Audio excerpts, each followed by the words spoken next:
Ավարտվեց Արարատ Միրզոյանի երրորդյա աշխատանքային այցը Անտալիա։ Քննարկումները հիմնականում դռնփակ էին, առանց տեսախցիկների։ Պանելային հանդիպումներն էին բաց, ուղիղ եթերում, ինչ տվեց հերթական հայ-թուրք-ադրբեջանական շփումները։ Ես այցերից շատ բան չեմ սպասում, ընդհակառակը, եթե Հայաստանի որևէ գործիչը գնում է թուրքերի կամ ադրբեջանցիների հետ հանդիպում է, ես միշտ վախ եմ ունենում, որ էլի մի վատ բան է կալու մեր գլխին, որովհետև գնում են նոր հրանքներ են ստանում եւ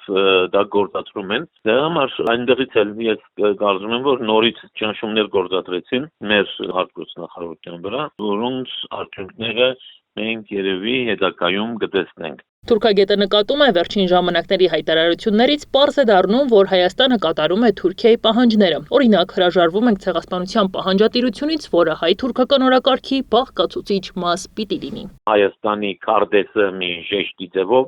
եւ ասում են սա է սահմանը, Հայաստանի սահմանը, դա